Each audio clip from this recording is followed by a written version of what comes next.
The dust storm hit Knight's Ferry, California on the same day Violet Garrison realized she had exactly $3 left to her name, and a leaking roof that would cost $50 to repair. She stood behind the counter of her small inn, watching the brown cloud roll down Main Street like the hand of God sweeping away everything in its path, and wondered if this was how her late husband's dream would finally die. The year was 1878, and the gold rush that had once made this town prosperous had dried up faster than the creek beds in summer. Most of the miners had moved on, chasing rumors of silver in Nevada or simply giving up and heading back east. The few travelers who still passed through Knight's Ferry could choose from 3 different establishments, and Violet's modest 2-story building was losing the competition badly. She pressed her palm against the cool wood of the counter, feeling the grain beneath her fingers, and tried not to think about what would happen when winter came. Her husband Thomas had died 2 years ago, thrown from a spooked horse while making a supply run to Stockton. He had left her this inn, a stack of debts and dreams that seemed to crumble a little more each day. The bell above the door jangled, and Violet looked up to see a stranger stepping inside, shaking dust from his hat. He was tall, with shoulders broad enough to fill the doorway, and even covered in the grime of the storm, there was something solid and capable about him. His eyes were a startling blue against his tanned face, and when he met her gaze, she felt an unexpected flutter in her chest that she immediately dismissed as nerves. "Storm caught me on the road," he said, his voice low and rough. "Need a room for the night, maybe longer depending on how this weather holds." $2, Violet said, forcing her voice to remain steady and professional. "That includes breakfast and dinner. Hot water for washing is another 25 cents. The stranger pulled out his coin purse without hesitation, counting out the money onto her counter. His hands were calloused, the hands of a man who worked hard for his living. "Name's Yates Lawson. I appreciate the shelter." "Violet Garrison," she replied, taking his money and entering his name in her ledger. "You are in room 4, top of the stairs and to the right. I will have dinner ready in about an hour." Yates nodded his thanks and headed for the stairs, carrying a worn leather satchel and a rifle that had seen considerable use. Violet watched him go, then turned her attention back to the storm raging outside. The wind howled against the windows, rattling the panes, and she could hear the ominous drip, drip, drip from the bucket she had placed upstairs to catch the leak. An hour later, she rang the small bell that signaled dinner.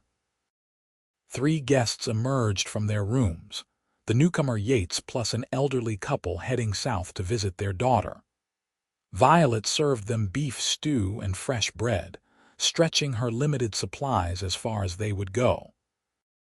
She noticed Yates ate with the steady efficiency of a man accustomed to uncertain meals, cleaning his bowl completely but without the desperation of true hunger.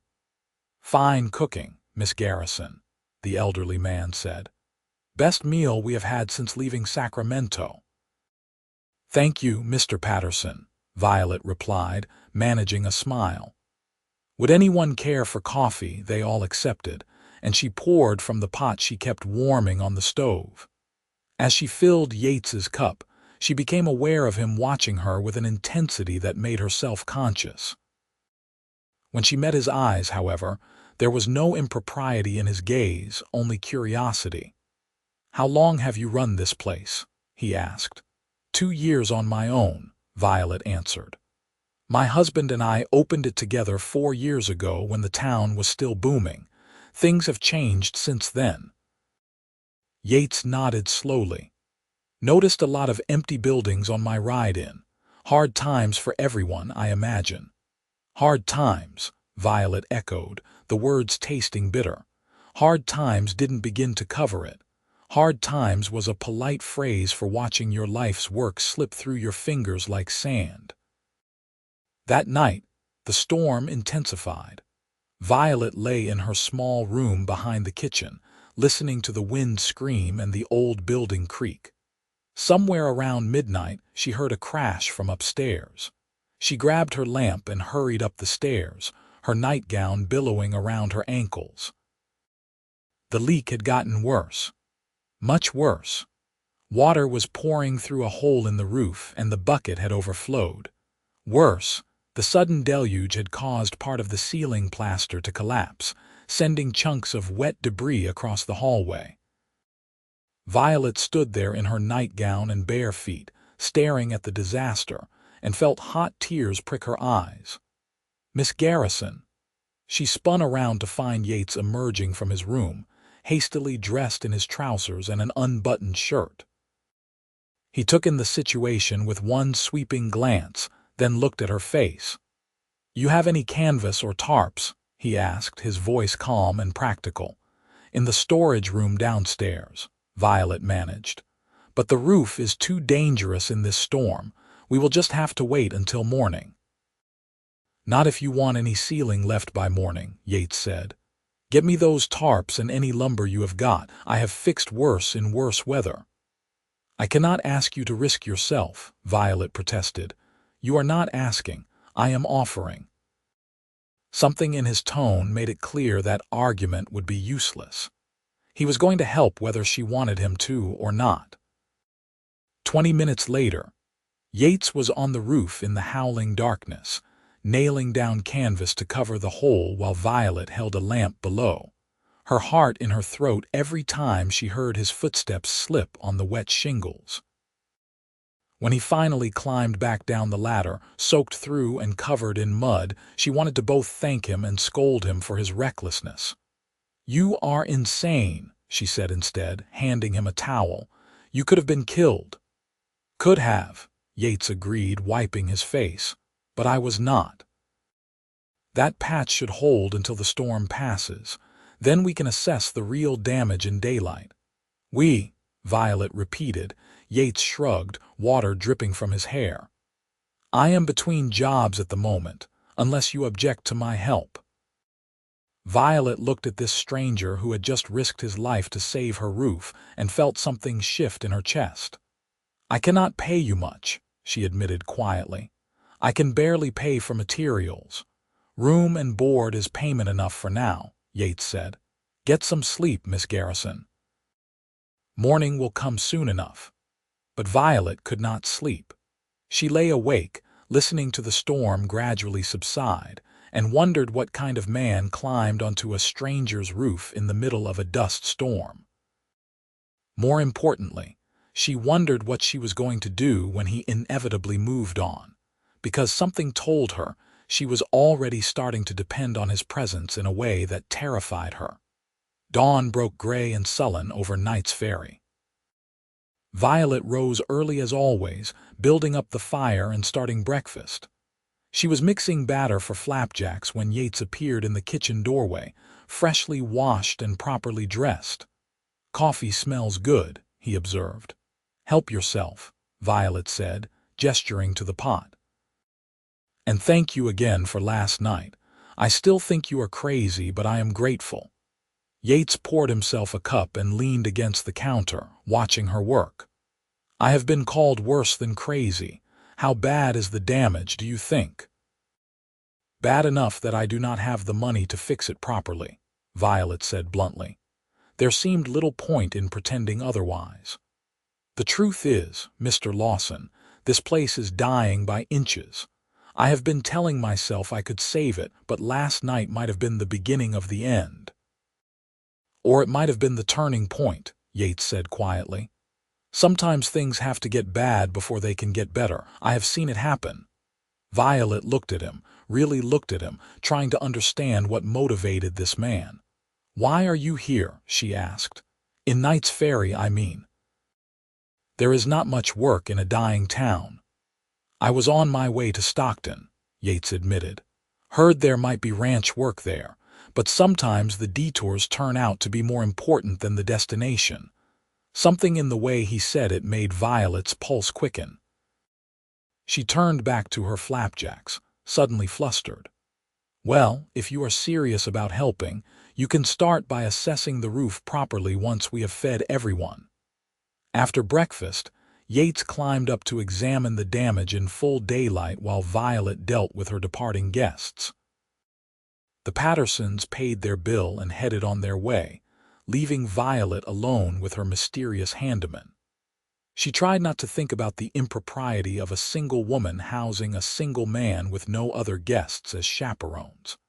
Knight's Ferry was small enough that gossip spread like wildfire. "The good news is the structural beams are sound," Yates reported when he came back down. "The bad news is you need about 20 new shingles, fresh tar paper, and all the ceiling plaster replaced in the upstairs hallway. The even worse news is that I found 3 other spots that are going to fail the next time we get a serious rain." Violet sat down heavily on the bottom step. "How much would materials cost?" "$40, maybe $45 if we can get a fair price," Yates said. "I can do the labor." $45 might as well have been $400. Violet put her head in her hands, fighting the despair that threatened to overwhelm her. She felt the step creak as Yates sat down beside her, maintaining a respectful distance but close enough that she could feel his presence like a warm steadiness in the chaos of her thoughts. "There has to be a way," he said. "What about taking out a loan?" "I already owe the bank more than this place is worth," Violet said tiredly. Thomas was an optimist. He borrowed against future profits that never materialized. "I have been paying down the debt slowly, but there is nothing left to borrow against." Yates was quiet for a moment. "What about the other businesses in town? Anyone who might want to invest in keeping the inn open? Why would they? The Fletcher Hotel has twice as many rooms and lower rates.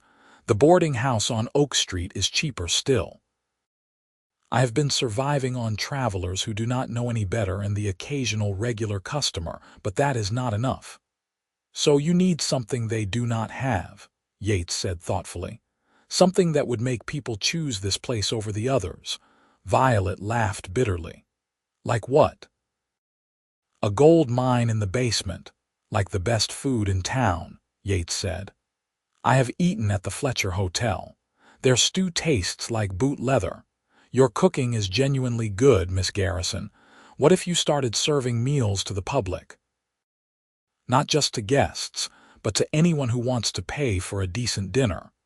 Violet turned to look at him. "The hotel already has a dining room, and their food is terrible," Yates repeated. "There are still people in this town, still miners and railroad workers and families who need to eat.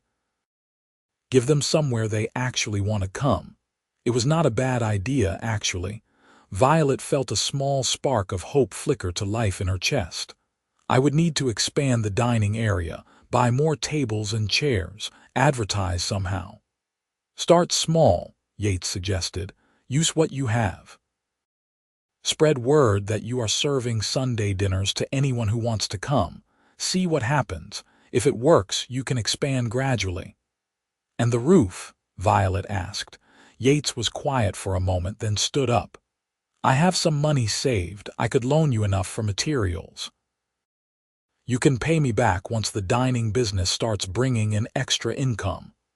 "I cannot accept that," Violet protested, standing as well. "You do not even know me."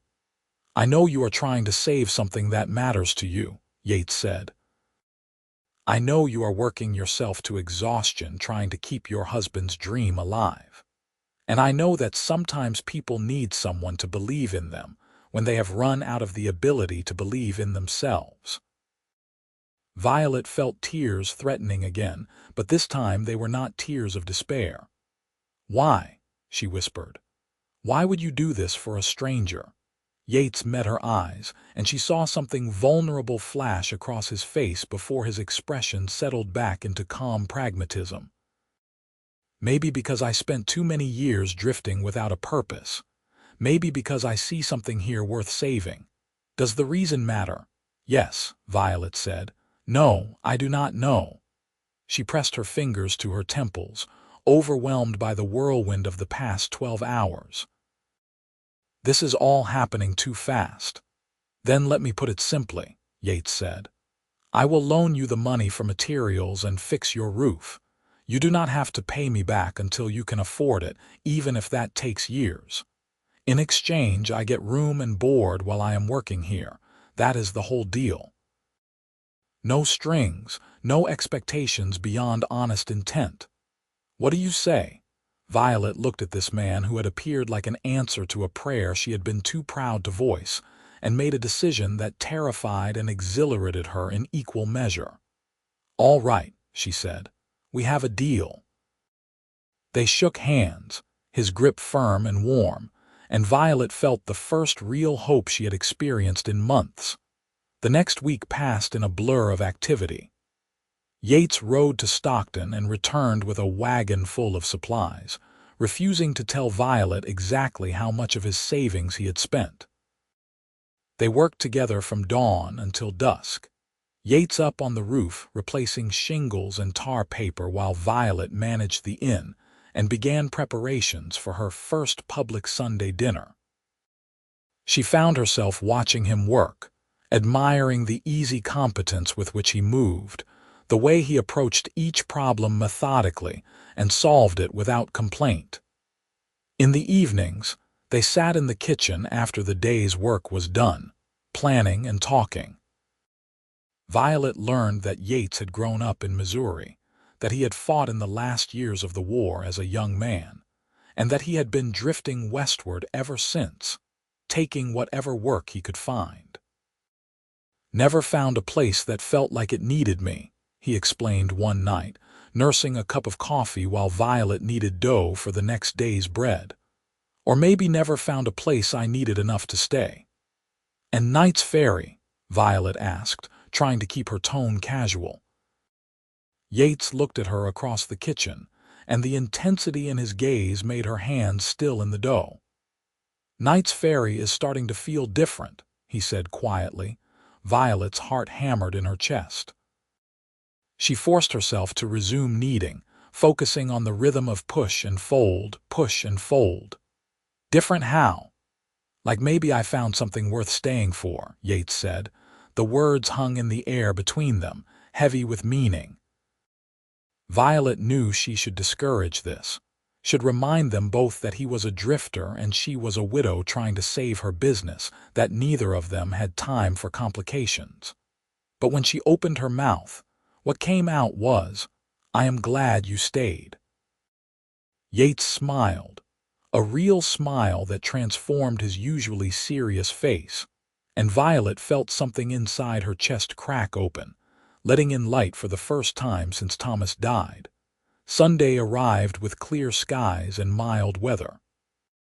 Violet had spent the previous day cooking, preparing a menu of roasted chicken, mashed potatoes, green beans with bacon, fresh rolls, and 2 kinds of pie.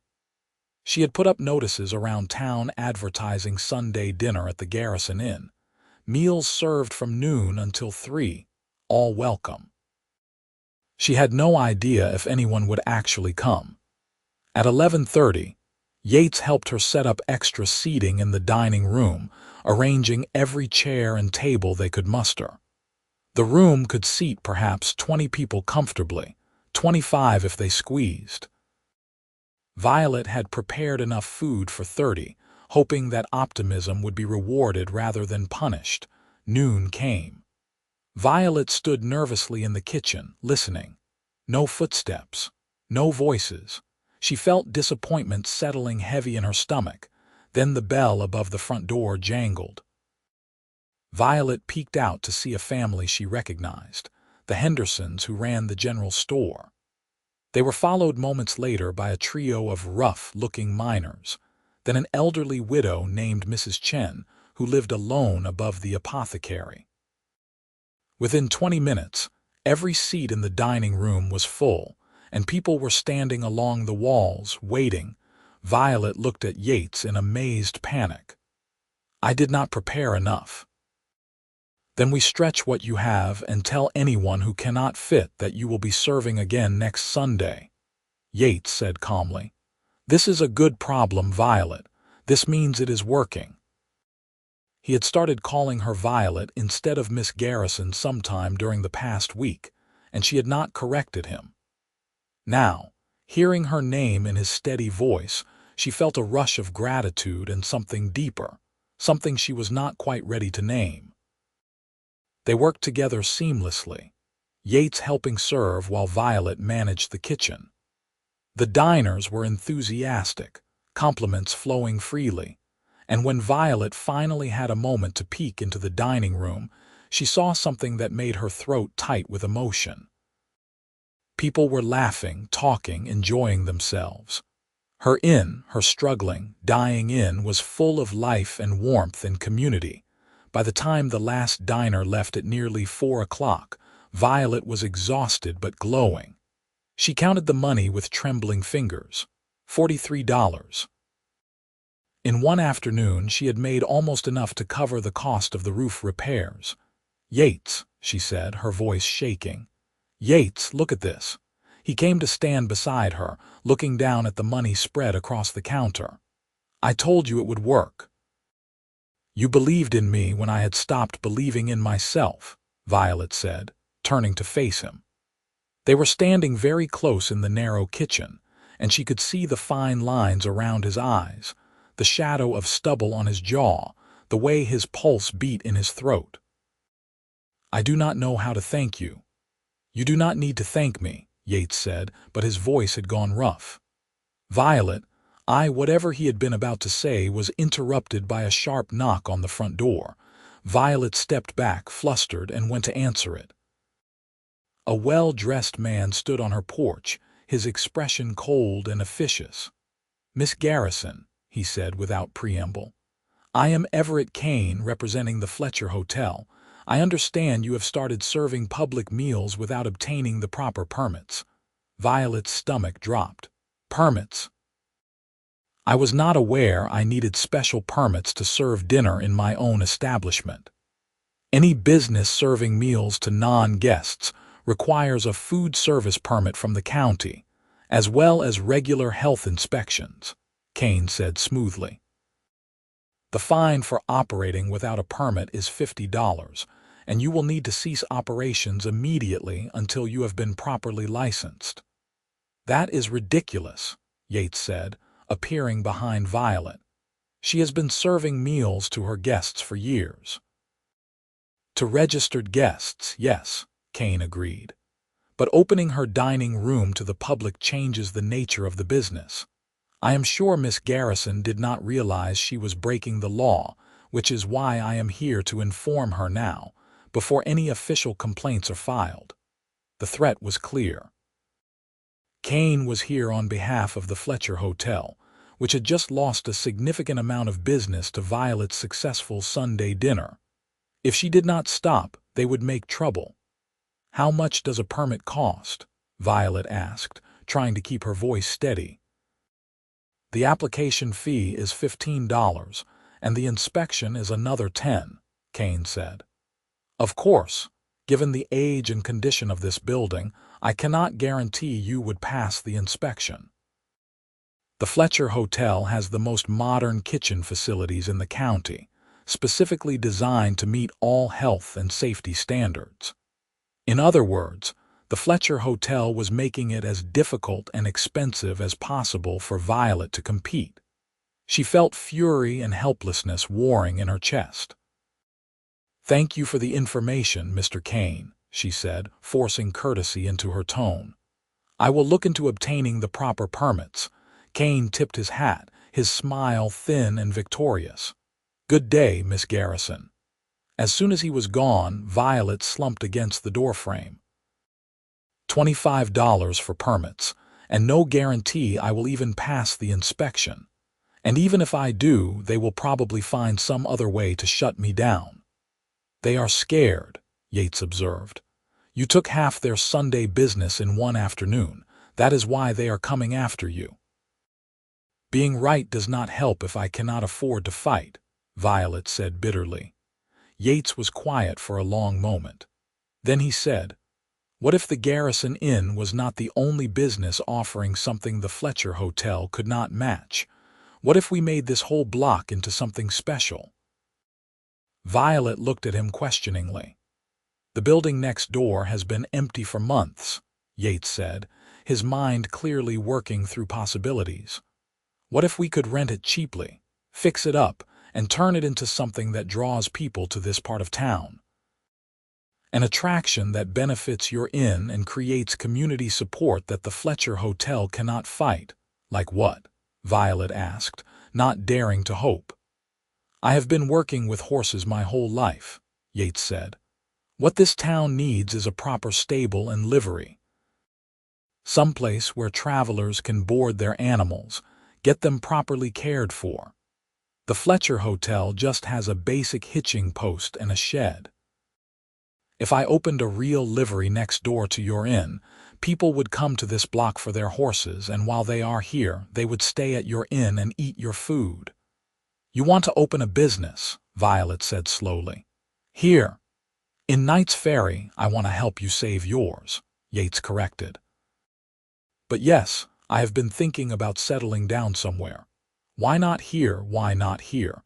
Because settling down meant staying. Staying meant this was not temporary. Staying meant Yates Lawson was becoming a permanent part of her life, and Violet was not sure her heart could handle what that implied. It would take capital to start a livery, she said, trying to focus on practical matters rather than the emotions churning inside her. I have enough saved to start small, Yates said, and I could still help you get those permits and pass whatever inspection they throw at you. We would be stronger together, Violet. Partners, partners. The word resonated through her like a bell. You have thought about this, she said. I have thought about very little else for the past 3 days, Yates admitted, and the honesty in his voice made her breath catch. Violet turned away, walking to the window and looking out at the quiet street. The sun was setting, painting everything in shades of gold and amber. She thought about Thomas, about the dreams they had built together, about the guilt she felt whenever she imagined moving forward without him. But Thomas was gone, and Violet was still here, still fighting, still alive. Did she not deserve a chance at something new? All right, she said quietly. Partners. She heard Yates move to stand behind her, close enough that she could feel the warmth of him but not quite touching. Partners, he repeated, and the word felt like a promise. The next morning they walked together to the county office in Stockton, a 10-mile journey on horseback. Violet filled out the necessary paperwork for her food service permit, while Yates inquired about the requirements for opening a livery business. They paid the fees with the money from Sunday's dinner and scheduled the inspection for the following week. On the ride back, Violet found herself hyper-aware of Yates riding beside her, the easy way he sat his horse, the quiet competence he brought to everything he did. When had he become so essential to her daily life? When had she stopped thinking of him as a helpful stranger and started thinking of him as simply Yates, the man who made her laugh, who believed in her dreams, who looked at her sometimes like she was something precious? "What are you thinking?" Yates asked, catching her watching him. Violet felt heat rise in her cheeks. "That I do not even know how old you are," she said, deflecting. "We are talking about becoming business partners, and I know almost nothing about you." "I am 32, Yates said. "Born in Missouri, fought for the Union when I was 17, been working odd jobs ever since. Never married, no children. Not much to tell, really." "I am 29, Violet offered. "Born right here in California, married at 23, widowed at 27. I always wanted children, but Thomas and I never." She trailed off, the old grief mixed with something new, regret, perhaps, for chances not taken. "There is still time," Yates said quietly. "For everything you want, Violet, you are young yet." The way he said it made her wonder if he was talking about children specifically or something broader. Everything you want. What did she want? Once, the answer would have been simple: to save the inn, to honor Thomas's memory, to survive. Now, looking at Yates in the late afternoon sun, Violet realized her wants had grown more complicated. The inspection was scheduled for the following Tuesday. Violet spent the intervening days in a frenzy of cleaning and preparation, scrubbing every surface in the kitchen until it gleamed, organizing her supplies, making sure everything was perfect. Yates helped when he could, but he was also negotiating the lease on the empty building next door and beginning to plan his livery. The inspector arrived promptly at 9 in the morning, a pinch-faced man named Horace Drummond, who seemed determined to find fault with everything. He examined Violet's kitchen with the intensity of a jeweler appraising a questionable diamond, making notes on his clipboard and frowning at her stove, her washing area, her food storage. "These shelves are not regulation height," he announced, pointing at the perfectly functional shelving Violet had been using for years. "What is the regulation height?" Violet asked, struggling to keep her temper. Drummond consulted his papers. "Food storage shelves must be a minimum of 8 inches off the ground to prevent pest contamination. These appear to be only 6 inches. "Then I will raise them," Violet said tightly. "There is also the matter of your waste disposal system," Drummond continued. "I will need to see documentation that your facilities meet county standards for sanitation." The inspection dragged on for 2 hours, Drummond finding one petty issue after another. By the time he left, Violet had a list of 17 required improvements, some sensible, many seemingly designed purely to create obstacles. The cost of making all the changes would be nearly $30, and there was no guarantee Drummond would not simply find new problems when he returned for the follow-up inspection.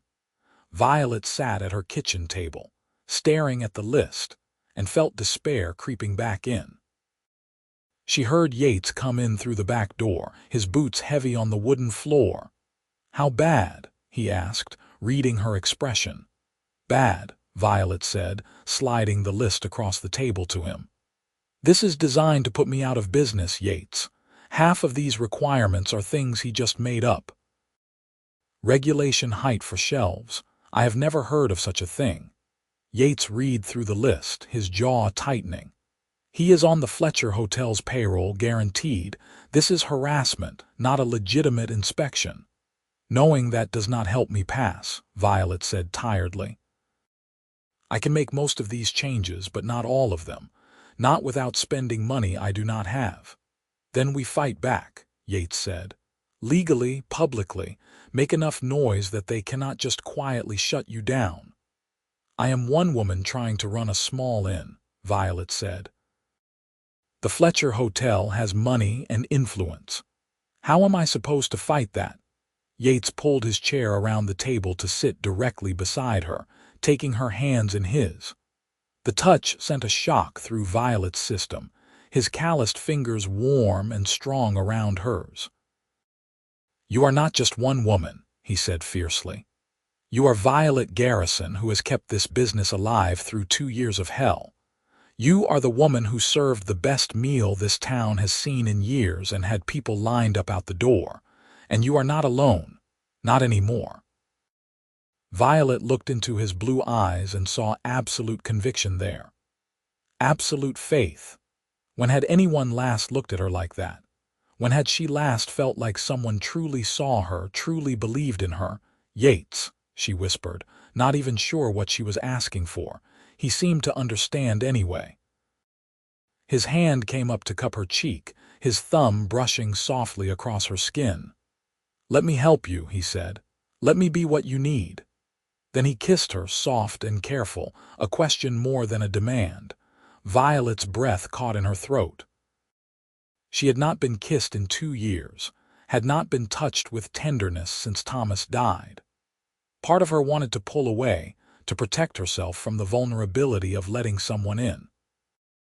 But a larger part, The part that had been starving for connection, for hope, for love, leaned into the kiss and kissed him back.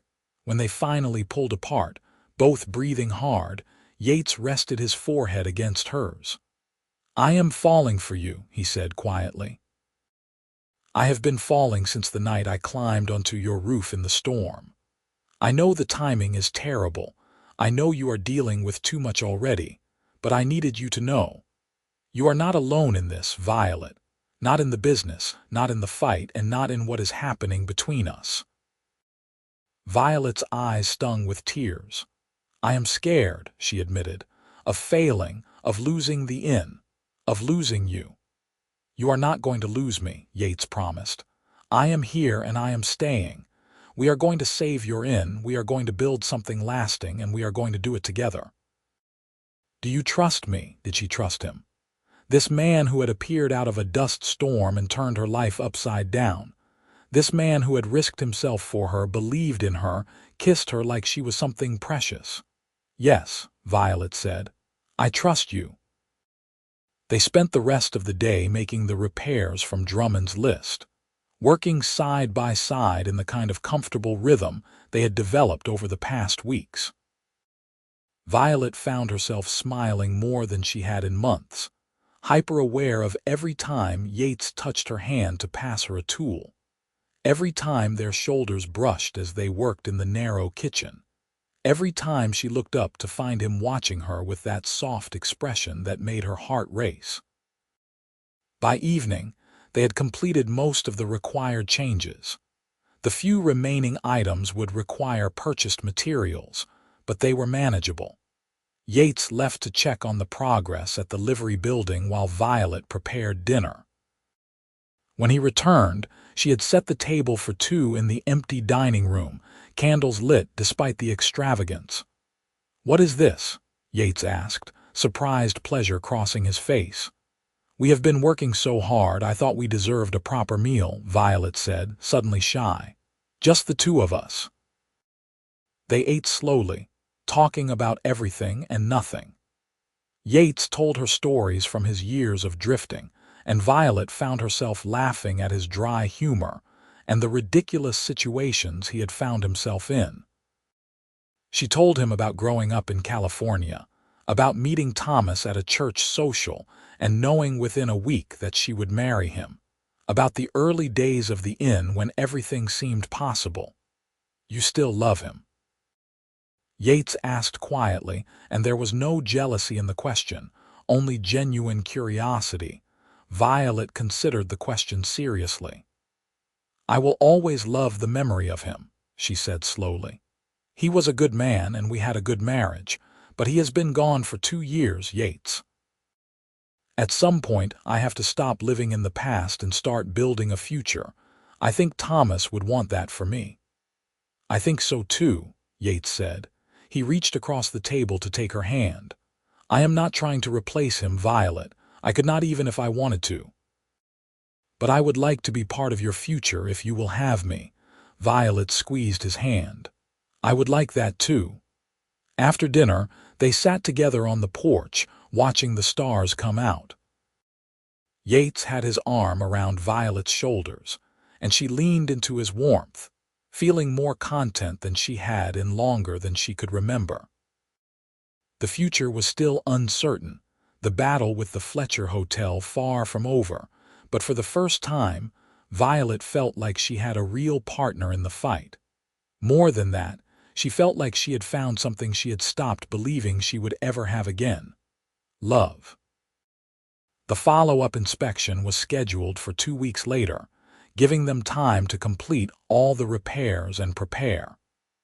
In the meantime, Yates officially opened his livery business, starting with just a few stalls and basic services. He was good with horses in a way that made people trust him immediately.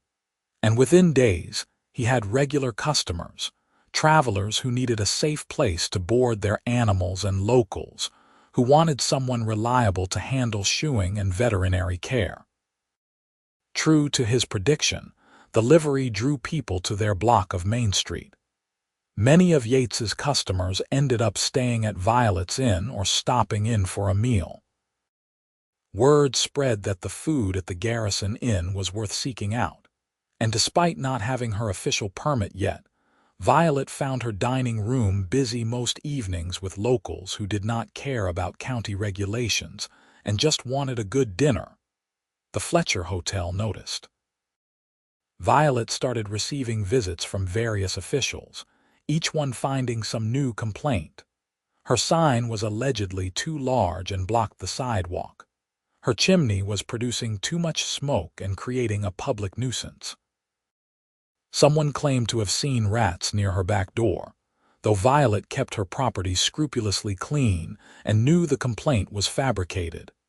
Each petty accusation required time and energy to address, and Violet could feel the pressure mounting.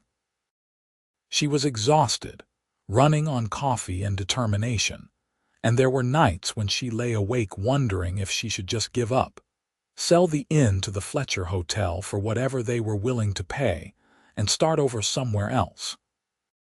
But then she would wake up and see Yates already working in his livery, or come downstairs to find him in her kitchen making coffee, or catch him looking at her with such warmth and pride that it made her chest ache, and she would remember why she was fighting. This was not just about the inn anymore. This was about building a life, a future, a partnership that mattered. The night before the second inspection, Violet was too nervous to sleep. She got up around midnight and went down to the kitchen, planning to bake bread just to have something to do with her hands. She was surprised to find Yates already there, sitting at the table with a cup of coffee. "Could not sleep either?" she asked. "Wanted to make sure you did not spend the whole night worrying alone," Yates admitted. "Come here." Violet went to him, and he pulled her down onto his lap, wrapping his arms around her. She leaned her head against his shoulder, breathing in the scent of him, horses and leather and something essentially Yates. "What if we fail?" she whispered. "What if Drummond finds some excuse to deny the permit and I have to close the dining room?" "Then we figure out the next step," Yates said calmly. "We adapt, we fight, we keep going. Violet, you have already survived so much. A corrupt inspector is not going to be what defeats you." "I feel like I have been fighting forever," Violet confessed. "I am tired, Yates." "I know," he said gently. "But you do not have to fight alone anymore. Let me carry some of it. That is what partners do." Violet lifted her head to look at him. In the dim lamplight, his face was all planes and shadows, but his eyes were steady and sure. "You are the partner I always needed," she said softly, the words coming from somewhere deep and honest. Even with Thomas, it was not like this. He was a dreamer, full of ideas but not always practical about execution. "You balance me, Yates. You make me stronger." Yates's expression went soft, vulnerable in a way she rarely saw.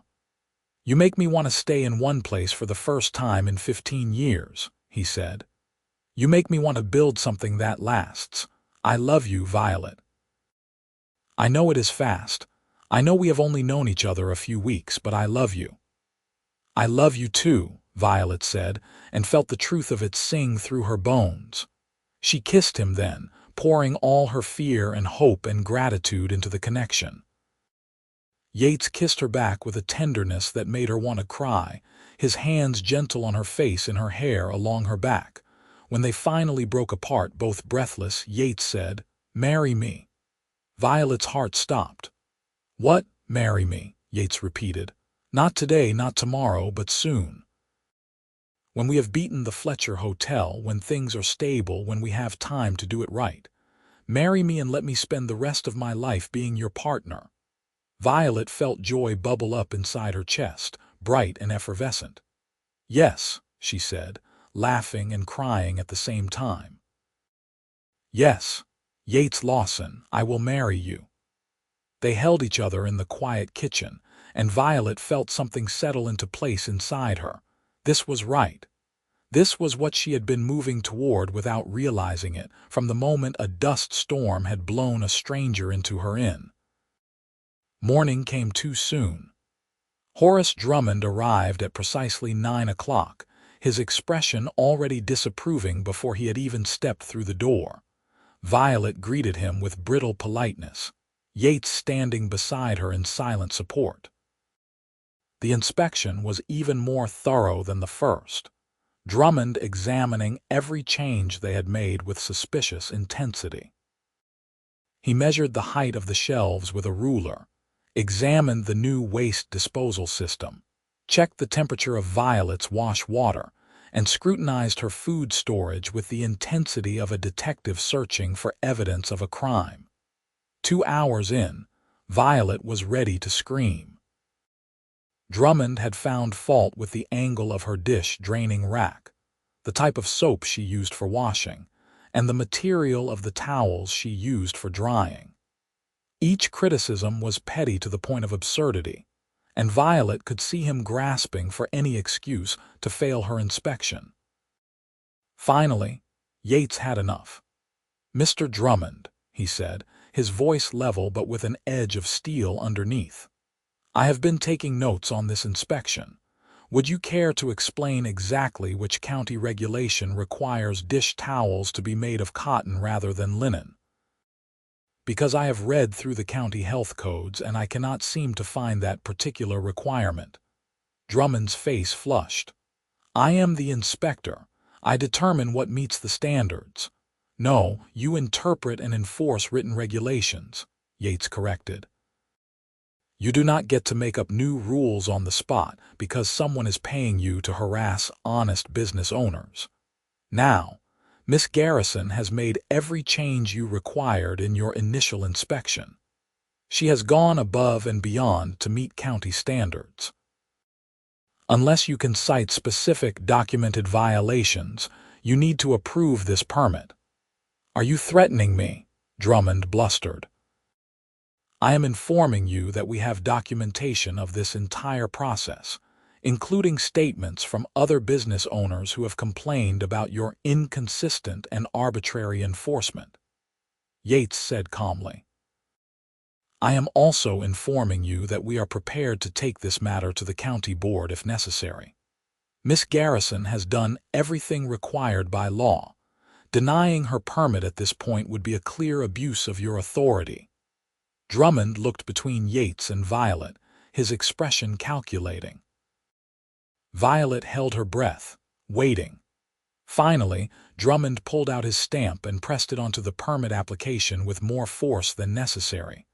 "Approved," he said curtly, "pending annual renewal and continued compliance with all regulations." Violet wanted to collapse with relief. Instead, she maintained her composure and said, "Thank you, Mr. Drummond.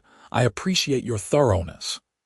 As soon as Drummond was gone, Violet turned to Yates and threw her arms around his neck. "We did it," she said, half laughing, half crying. "We actually did it." Yates spun her around, both of them grinning like fools. "You did it," he corrected. "I just helped. This is your victory, Violet." "Ours," Violet insisted. "It is our victory." "Partners, remember, partners," Yates agreed, kissing her soundly. With the permit secured, Violet was able to openly advertise her dining services. She started serving dinner 5 nights a week, and Sunday lunch became a Knights Ferry tradition. People came from neighboring towns to try her cooking, and slowly, steadily, the Garrison Inn began to thrive. The Fletcher Hotel tried a few more tactics to undercut her, lowering their prices and spreading rumors about the quality of Violet's food, but the truth was undeniable. Violet was a better cook, her inn had more character, and between her hospitality and Yates's livery service, they offered travelers something the Fletcher Hotel simply could not match: genuine warmth and care. 6 months after Yates had first walked through her door, Violet paid off the last of Thomas's debts to the bank. She cried when she made the final payment, a mixture of grief and relief and triumph. That evening, she showed Yates the receipt marked "Paid in Full." "He would be proud of you," Yates said quietly. "Everything he hoped this place would be, you made it real." "We made it real," Violet corrected. She took a deep breath. I am ready now, to move forward, to plan a future instead of just surviving each day. Yates understood what she was saying. Are you sure? I am sure, Violet said. I love you, Yates. I want to marry you, build a life with you. I am ready. They were married 6 weeks later on a beautiful October afternoon in 1879. The ceremony was simple, held in the small church at the end of Main Street, but it seemed like half the town came to witness it. Violet wore a dress of soft blue calico, and Yates wore his best suit, looking handsome and slightly uncomfortable in the formal clothes.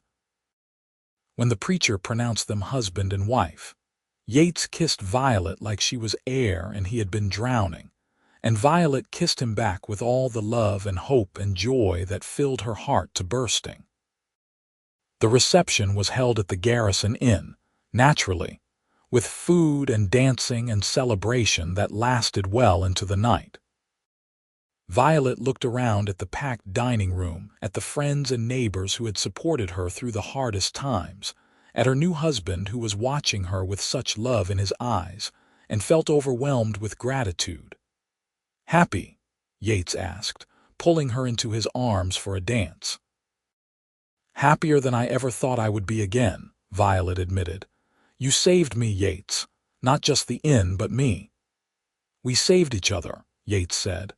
I was drifting before I found you. Now I have a home, a purpose, a partner who challenges me and makes me want to be better. You gave me that, Violet. They danced until Violet's feet ached, then slipped away to the small house they had purchased a block from the inn. It was modest but theirs, a place to build a private life separate from the business. Yates carried Violet over the threshold, both of them laughing, and set her down gently in the front room of their new home. Welcome home, Mrs. Lawson, he said. Violet smiled, loving the sound of her new name. Welcome home, Mr. Lawson.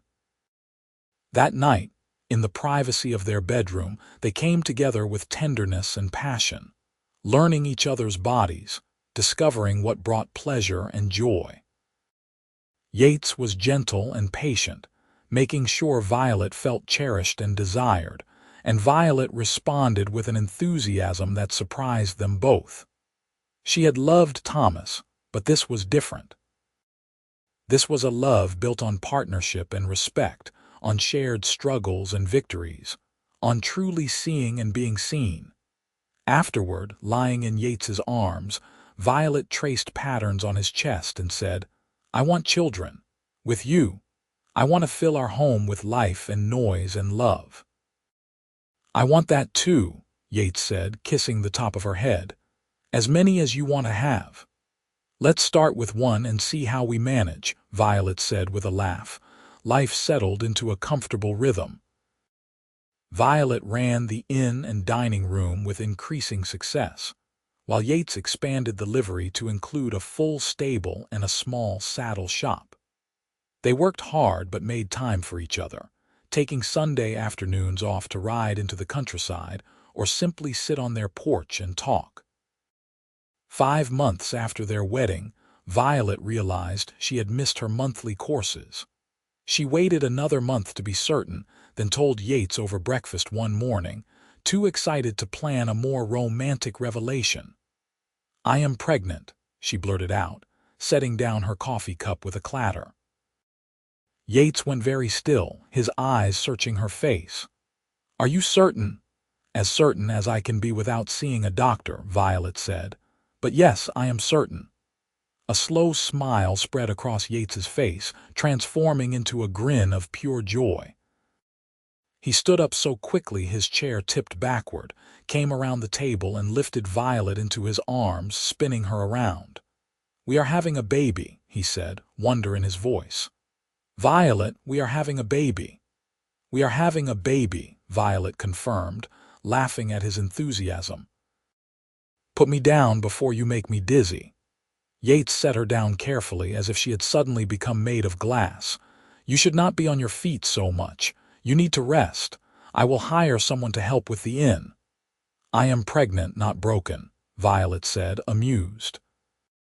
But yes, hiring some help would be wise. The dining room is busy enough now that I could use an extra pair of hands. They hired a young woman named Sarah to help with cooking and serving, and Violet found she enjoyed having someone to train and mentor. As her pregnancy progressed and her belly swelled, she had to adjust her work, but she stayed active and involved in the business, refusing to be sidelined. Yates was attentive to the point of being overbearing, constantly worrying about Violet's health and comfort.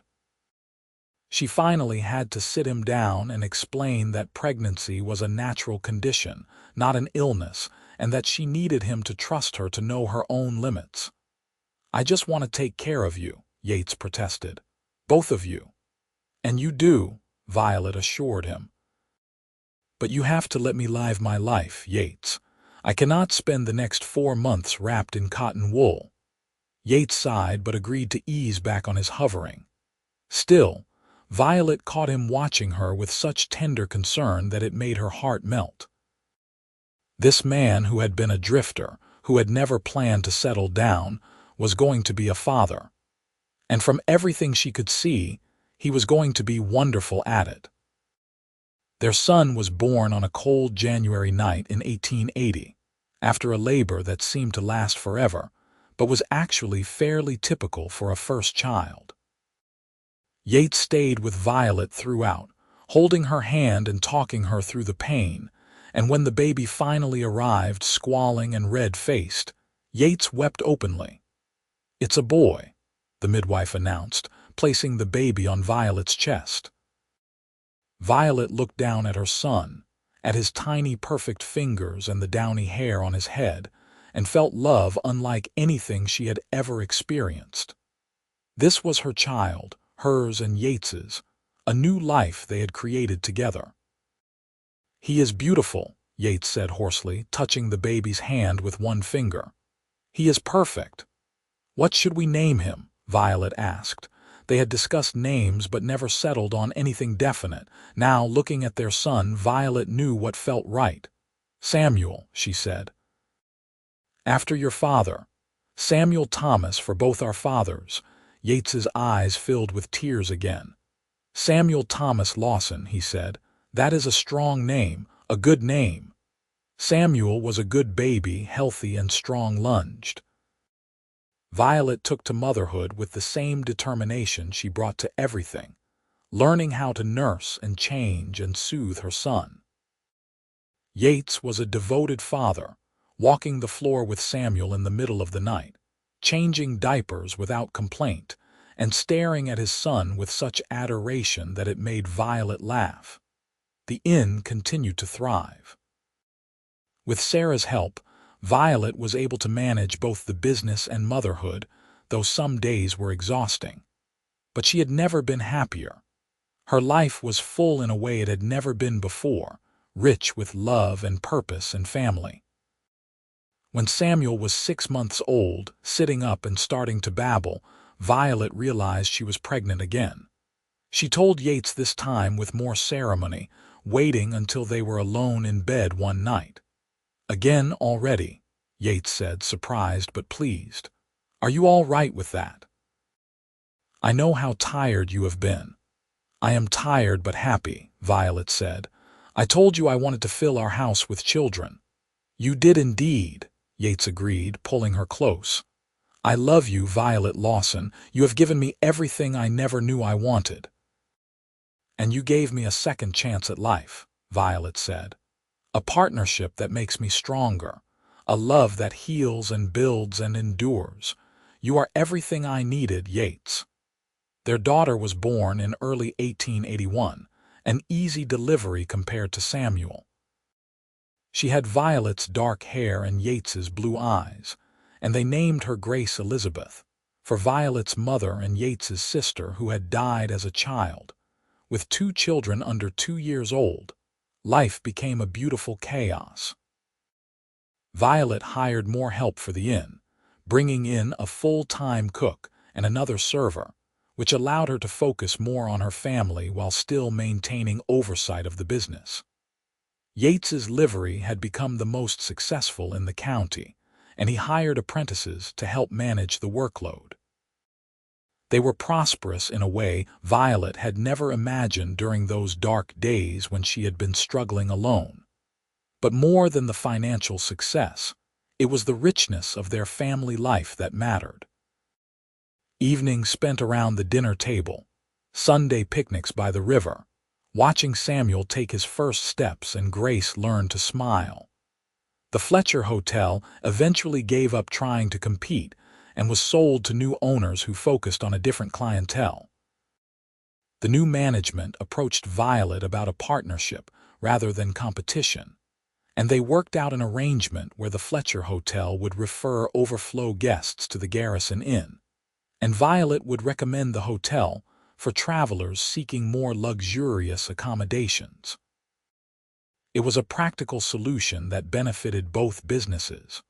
On their third wedding anniversary, Violet and Yates took an evening for themselves, leaving the children with Sarah and going for a ride to their favorite spot by the river. They spread a blanket under the cottonwood trees and watched the sunset paint the sky in shades of orange and pink. "You ever miss it?" Violet asked, leaning against Yates's chest. "The traveling, the freedom of the open road." "Not for a second," Yates said firmly. "I have everything I want right here. You, our children, a home, a purpose. I wasted years searching for something I did not understand I needed. Then I walked into your inn during a dust storm and everything made sense." "I was so lost when you found me," Violet said quietly. "I thought my life was over, that I was just going through the motions until I could not anymore. You gave me hope, Yates. You gave me a reason to fight." "You gave yourself that," Yates corrected gently. "I just helped you remember how strong you were. You saved the inn, Violet. You built the dining business. You survived and thrived despite everything trying to tear you down. I am proud to be your partner, but never forget that you are the foundation of everything we have built." Violet turned to kiss him, soft and sweet. "We built it together," she insisted. "That is what makes it strong. We are stronger together." "Always," Yates agreed. They lay together watching the stars come out, talking about their dreams for the future. Expanding the inn, maybe adding a second floor.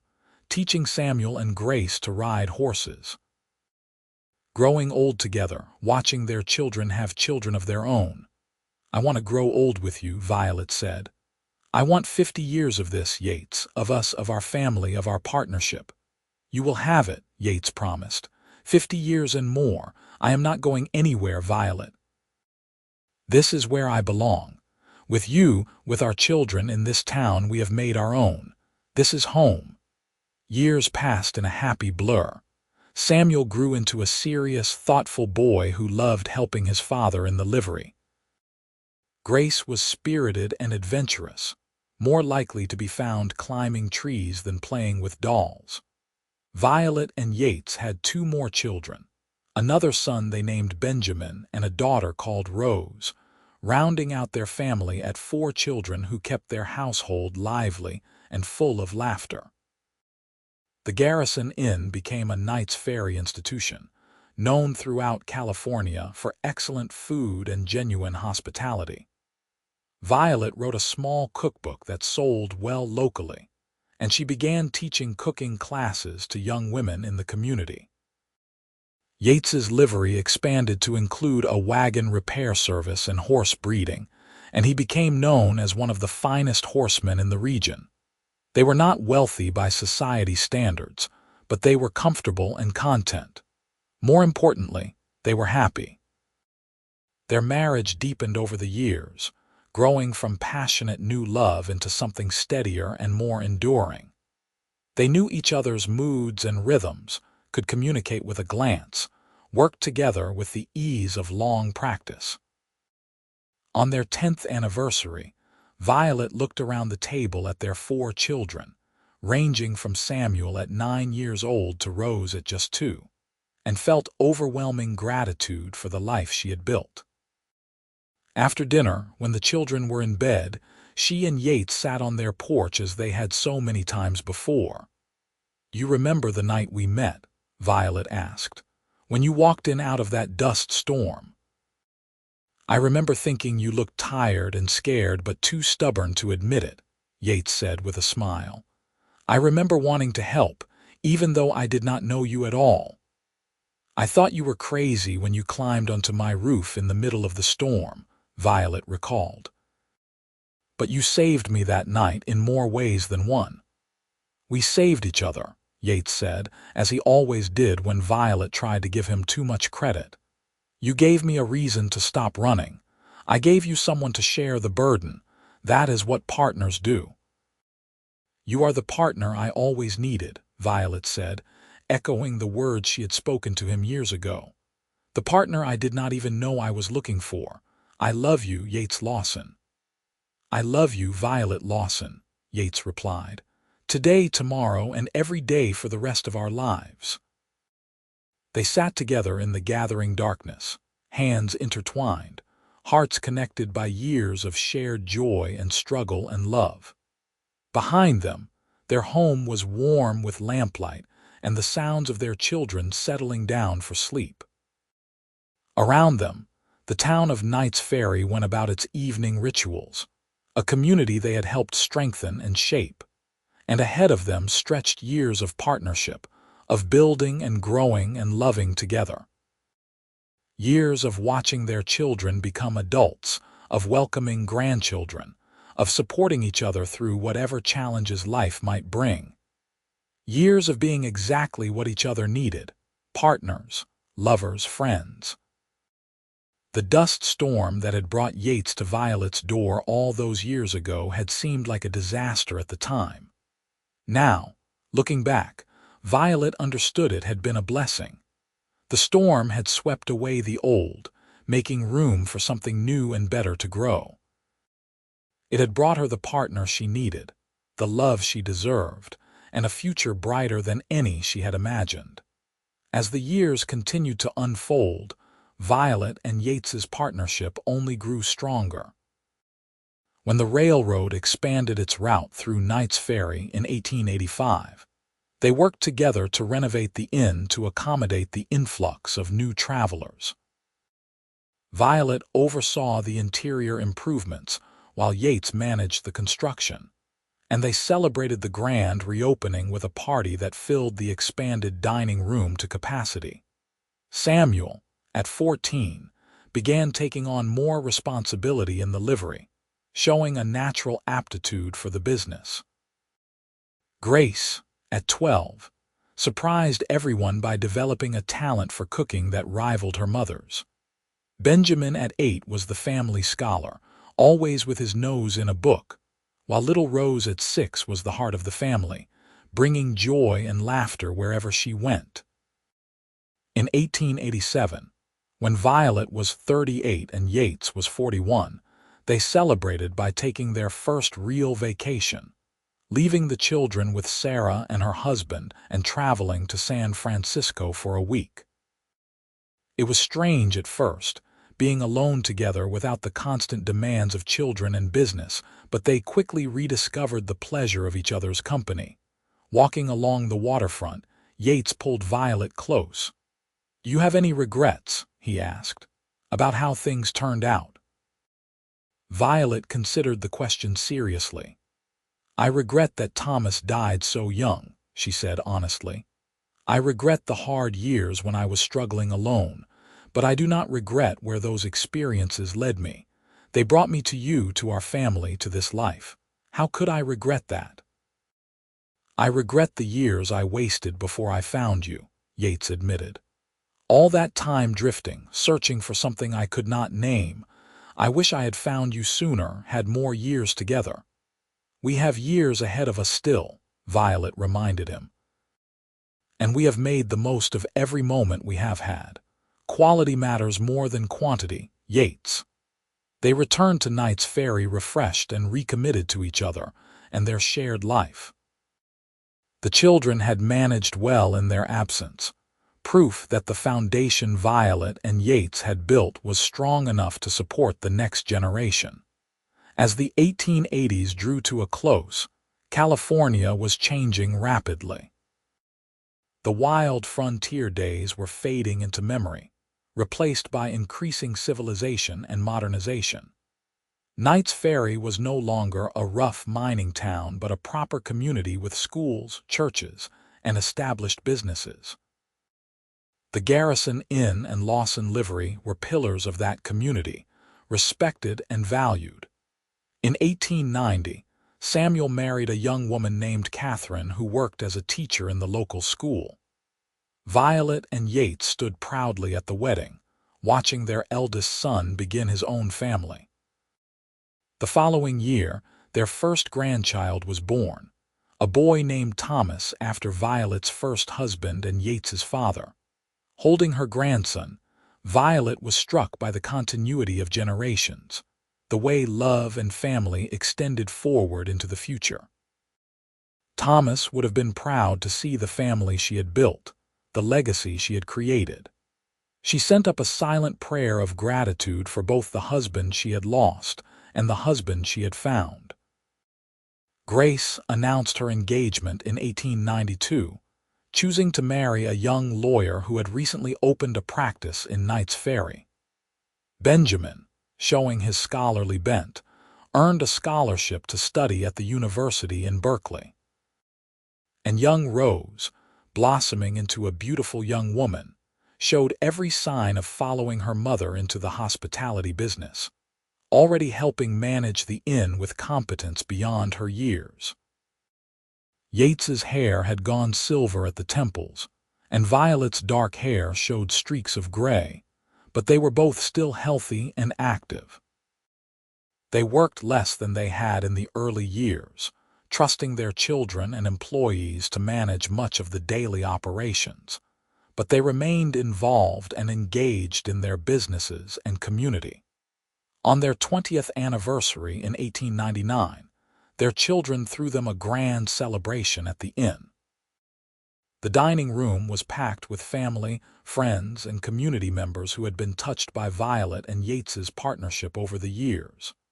Speeches were made, toasts offered, and stories shared of the couple who had helped shape Knight's Ferry into the thriving town it had become. When Yates stood to speak, he pulled Violet to her feet beside him, keeping her hand firmly in his. 20 years ago, he began, his voice still strong despite his age, I was a drifter with no real home and no purpose. Then a dust storm blew me into this town and into the life of a remarkable woman who changed everything. Violet Lawson, you are my home, my purpose, my partner in every sense of the word. You made me a better man, gave me a family I treasure, and built a life I am proud of. I love you more today than I did 20 years ago, and I will love you more tomorrow than I do today. Here is to 20 more years together. Violet felt tears streaming down her face as she raised her glass to join the toast. Looking around the room at her children and grandchildren, at the community she and Yates had helped build, at the man who had become her everything, she felt a peace and contentment she had once believed impossible. To partnership, she said, her voice ringing clear. To love that endures and grows, to building something that lasts, and to the man who walked into my inn one stormy day and became the partner I always needed. The room erupted in applause and cheers. Yates kissed Violet soundly, and their children groaned good-naturedly at their parents' public display of affection. But Violet did not care about propriety or appearances. She kissed her husband back, pouring 2 decades of love and partnership into the connection. The new century dawned with hope and possibility. Violet and Yates, now in their 50s, began gradually stepping back from active management of their businesses, turning over more responsibility to their children. Samuel took over the livery completely, running it with the same care and skill his father had shown. Rose assumed management of the inn, bringing fresh ideas while maintaining the traditions that had made it successful. Violet focused her energy on her cookbook work, publishing a second volume that became quite popular throughout California. She also devoted time to charitable work in the community, particularly helping young widows and single women who were trying to establish themselves in business. She remembered too well how hard those years had been, and she was determined to make the path easier for others. Yates remained involved with the horses, unable to fully give up the work he loved, but he also took on a role as mentor to young people interested in learning trades. He taught blacksmithing, leatherworking, and animal husbandry, passing on skills he had accumulated over a lifetime. They became the beloved elder couple of Knight's Ferry, the pair who had weathered hard times together and built something lasting. Young couples came to them for advice on marriage and partnership. Business owners sought their counsel on navigating challenges. And their grandchildren, growing in number as their children had families of their own, delighted in spending time with grandparents who always had stories to tell and love to share. In 1905, Violet fell ill with pneumonia. It was a frightening week, Yates sitting by her bedside around the clock, refusing to leave her side. When she finally turned the corner and began to recover, Yates wept with relief. "I am not ready to lose you," he said, holding her hand. "I need more time, Violet, more years together." "You are not losing me yet," Violet assured him, her voice weak but determined. "We have decades left, you and I. I am too stubborn to leave you," and she was. Violet recovered fully, though the illness left her a bit frailer than before. She and Yates adjusted their pace, taking more time for rest, but their essential partnership remained as strong as ever. They celebrated their 25th anniversary quietly, just the two of them riding out to their spot by the river as they had done so many times over the years. Sitting under the cottonwood trees, older now but still standing strong, Violet leaned against Yates and sighed contentedly. "We did it," she said. "We built something that lasted, a business, a family, a love that endured everything." "We did," Yates agreed, "and we are not done yet. There are still grandchildren to spoil, businesses to advise, years to enjoy together." "Tell me again," Violet said softly. "Tell me about the night we met." It had become a ritual between them, this retelling of their origin story. Yates smiled and began the familiar tale. "It was a dust storm, and I was a fool caught on the road without shelter. I saw your sign and thought I had found a place to wait out the weather. I had no idea I was walking into my future, that the tired woman behind the counter would become my everything.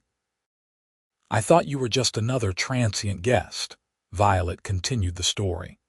"Someone passing through, here today and gone tomorrow. I did not know that you would climb onto my roof in a storm, fix what was broken, and stay to build something new. You whispered to me once that I was the partner you always needed," Yates said, his voice rough with emotion. "But the truth is, Violet, you were the partner I never knew I was searching for. You gave my life meaning and purpose. You made me whole." They sat together in comfortable silence, hands intertwined, watching the sun set on another day of their shared life. Behind them were 26 years of partnership, of building and growing and loving together. Ahead were more years still, however many they would be blessed with. And through it all, from that first dust storm to this quiet evening by the river, one truth had remained constant. They were stronger together. Partners in business, in life, in love, the way it was always meant to be. As twilight deepened into night, Violet and Yates made their way back to their home, to the life they had built from determination and hope and love. The inn still stood on Main Street, the livery beside it, both thriving under their children's management.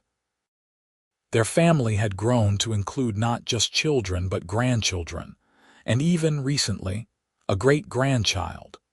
The dust storm that had brought them together was long past, but its legacy lived on in everything they had created, in the partnership that had saved them both. in the love that had grown from crisis into something enduring and true, in the family and community they had nurtured into being. Violet looked at Yates in the lamplight of their home and smiled, seeing not the silver-haired man of 58 but the stranger who had walked into her inn on a stormy day and changed her life forever. Her partner, her love, her home. "I love you," she said simply. "I love you too," Yates replied, pulling her close, "always and forever." And in that moment, in that home, with that love, everything was exactly as it should be. The hard times were behind them. The good times stretched ahead, and through it all they had each other. Partners, lovers, friends. The way it would always be, until the end of their days and beyond. The years continued their steady march forward, and Violet and Yates aged gracefully together, their love deepening with each passing season. In 1910, they celebrated their 30th anniversary surrounded by 3 generations of family. The Garrison Inn had expanded twice more and was now run entirely by Rose and her husband, while Samuel's sons had taken over the livery and renamed it Lawson and Sons, honoring the legacy Yates had built. Violet, at 60, had published her 3rd cookbook and was considered an authority on California cuisine. Yates, at 63, had finally retired from the livery but maintained a small stable behind their house where he kept a few favorite horses and taught his grandchildren to ride. They had settled into the comfortable rhythms of a long marriage, knowing each other so well that words were often unnecessary. A touch, a glance, a smile could communicate volumes. They took daily walks together, weather permitting, and spent their evenings reading or playing cards or simply sitting together in companionable silence. "You ever wonder what would have happened if I had ridden past Knight's Ferry that day?" Yates asked one evening. "I try not to think about it," Violet admitted. "The idea of not having you in my life is unbearable, but I believe we would have found each other eventually somehow. Some connections are meant to be." "I like to think you are right," Yates said. "Though I am grateful we did not have to wait any longer than we did. Every year with you has been a gift, Violet." They made it to their 35th anniversary in 1915, defying the odds and their own advancing age. By now, they were both gray-haired and moving more slowly, but their minds remained sharp and their love remained strong. They had 7 grandchildren and 3 great-grandchildren, with more on the way. The world was changing rapidly around them. Automobiles were becoming common, replacing horses in many applications. The Great War was raging in Europe, though America had not yet joined the fight. Knight's Ferry had grown from a struggling mining town into a prosperous agricultural community, the gold rush now just a distant memory. Through all the changes, the Garrison Inn and Lawson livery remained constants, adapted to modern times but still maintaining the core values Violet and Yates had instilled: quality, honesty, genuine care for customers. Their legacy was secure, carried forward by children who understood the importance of partnership and community. In the spring of 1918, Yates suffered a heart episode that frightened everyone.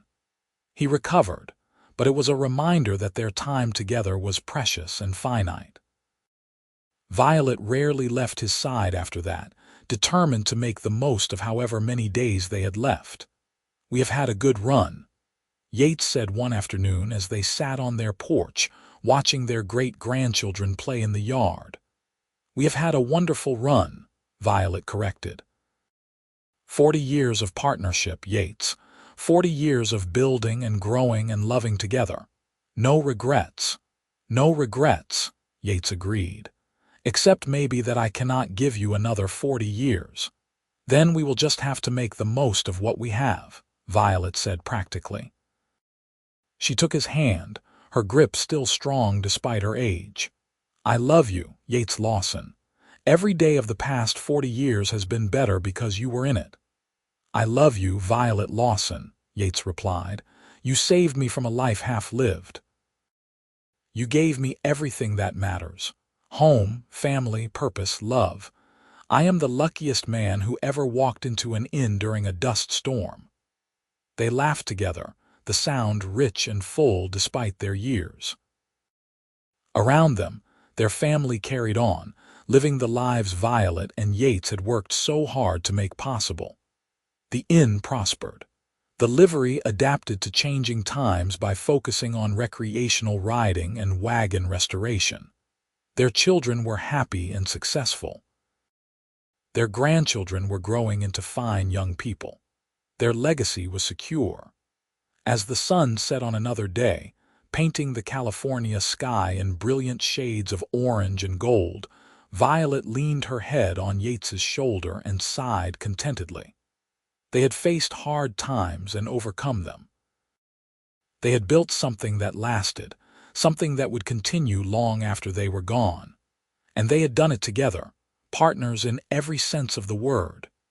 You are the partner I always needed, Violet whispered, echoing the words she had spoken so many years ago. And you are mine, Yates replied, kissing the top of her head. Always and forever, my love. Always and forever. They sat together as darkness fell, hands intertwined, hearts connected by 40 years of partnership and love. The dust storm that had brought them together was long past, but its legacy lived on in every moment they shared, every life they had touched, every dream they had built into reality. This was their happily ever after, earned through hard work and dedication, and unwavering commitment to each other. A partnership that had survived every challenge, a love that had only grown stronger with time, a legacy that would endure for generations to come. And as the stars began to appear in the darkening sky, Violet and Yates Lawson sat together in the home they had built, surrounded by the family they had created, secure in the knowledge that they had lived a life worth living. Together,